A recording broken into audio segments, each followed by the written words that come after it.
Provision સ્ટોરના માલિક દ્વારા બાકીના નાણાંની ઉઘરાણી મુદ્દે ટાયરની દુકાન ચલાવતા યુવકને હાથ અને મોઢા પર માર મારી ગંભીર ઇજાઓ પહોંચાડતા પોલીસ ફરિયાદ.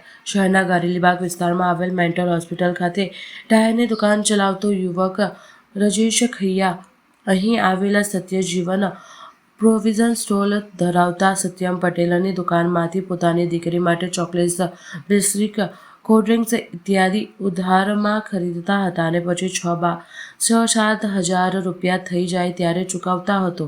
પરંતુ ગતરોજ સત્યમ પટેલ અચાનક રાત્રે રશીશ ખૈયા પાસે ઉધાર ઉઘરાણીની રકમ 7,000ની માગણી કરતા યુવકે 1-2 દિવસમાં આપી દેવાની વાત કરી હતી, જેથી સત્યમ પટેલે મોટેથી અશબ્દો બોલીને યુવકે શાંતિથી વાત કરવાનું જણાવ્યું હતું, જેથી ઉશ્કેરાયેલા સત્યમ પટેલે યુવકને ધક્કો મારી રોડ પર પાડી દઈ યુવકને ગળદાપાટુને માર મારીને શરીર પર મારવામાં આવ્યું હતું.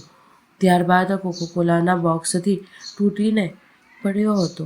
આ દરમિયાન બાજુમાં ચાની રેલી ચલાવતી મહિલા અને અન્ય એક દોડીને આવી યુવકને મારથી બચાવ્યો હતો. ઇજાગ્રસ્ત યુવકને સારવાર અર્થે SHG હોસ્પિટલમાં ખસેડવામાં આવ્યો હતો, જ્યાં તેના હાથમાં તથા નાકના ભાગે ઓપરેશન કરાયું હોવાની મોઢાના અને શરીરના ભાગે મૂઠમાર કરવામાં આવ્યો હતો. સમગ્ર મામલે કારેલીબાગ પોલીસ સ્ટેશનમાં ફરિયાદ નોંધાતા પોલીસે જરૂરી કાર્યવાહી હાથ ધરી છે. મેન્ટલ હોસ્પિટલની સામે દુકાન છે ટાયરનું. આપણે દુકાન બંધ કરીને મેં બેઠેલો હતો. એક કૂતરું બીમાર હતું. એ કૂતરોને આંખમાં થોડો તકલીફ હતો, એટલે કૂતરોને જો ફોન કર્યો મેં એવું કીધું મને એનું લોકેશન મોકલી આપજો. એ લોકેશન મોકલતે ટાઈમ મારો ભાઈબંધ છે, બાજુમાં દુકાન છે સત્યજીવન પ્રોવિઝન સ્ટોર, એમાંથી એમને મને મુંબાડ્યો, અહીંયા આવો તારો કામ છે. મેં પછી એમને થઈ ગયો તો પછી એમને મને કીધું તું પૈસા કેમ નહીં હાલતો? મેં કીધું આપું છું ભાઈ, મારા એમની જોડેથી રોજનો સામાન લેવાનો 3-4 મહિનાથી પૈસા બાકી હતું 7,000 રૂપિયા. એવી રીતે જ મેં આપું છું એમને વર્ષોથી. સાથે 5-7 હજાર રૂપિયા થાય એ ટાઈમ પર મેં આપું છું. એટલે મેં કીધું 2 દિવસ લાગશે તને આપી દઈશ. એ બહુ ગાલાગાલી કરવા માંડી તો મેં કીધું શાંતિ રાખો ભાઈ, મેં આપું છું, 2 દિવસમાં આપી દઉં છું. એટલામાં તો મારો ફોન ખેંચ્યો, ફોન પડી ગયો. મેં કીધું એનો પેટમાં હાથ લગાવીને મેં કીધું શાંતિ રાખ, ધીમે બોલ, આજુબાજુમાં ના સંભળાવશો, એટલે મેં આપી દઈશ. એટલામાં મને ધક્કા મારી નીચે પડાવી દીધું. પડ્યો એટલે પછી તો એ જે ટોક માર્યો જાનવરને મારે એવી રીતે આખું મોં ફોડાવી દીધું. એ હાથ તોડ નાખ્યો. એ હાથમાં કંઈ સલિયા નાખ્યું છે કે એવું નાખ્યું છે મને ખબર નહીં સાહેબને. બે તાર જેવું નાખેલું છે ડ્રીલ મારી. ઓર એ નાકનો એક પાડિયા તોડ નાખ્યું છે.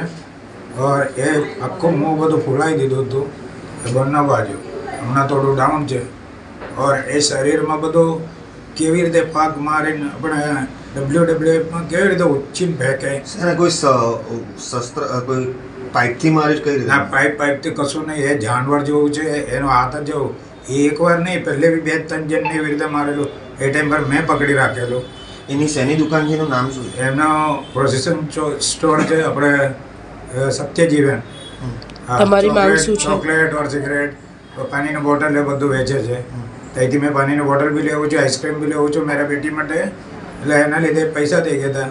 મારા બેટીનું થોડું ખર્ચા થઈ ગયા હતા હમણાં, એટલે મારા થોડો ટાઈમ લાગ્યો. એટલે મેં શું છે એનો સત્યન પટેલ. તમારી માંગ શું છે એમના માટે? હવે મારે માન એવું છે, એમને સજા તો આપવું પડશે. મને આટલું બધું માર્યું. એ વિડીયો જોયો તો તમને ખબર પડે. એ ઘસડી રોડથી બહાર ફેંકે, પછી ફરી વાકડામાં ફેંકે, પછી બોર્ડમાં ફેંકે, તો બી ચલ્લા એનો ગુસ્સા નહીં થયો હતો. પેલું કોકોકોલાનો બોક્સ છે લોખંડનું, 2 બોક્સ જોઈન્ટ કરીને મને માથામાં મારવા માંડી. એટલે એમાં બાજુમાં એક ભાભી છે ચાવાળા, એમને પકડ્યો. ઓર અલ્પેશભાઈ કરીને મેન્ટલ હોસ્પિટલમાં જોબ કરે છે. FIR ફળે તમારી માંગ શું છે?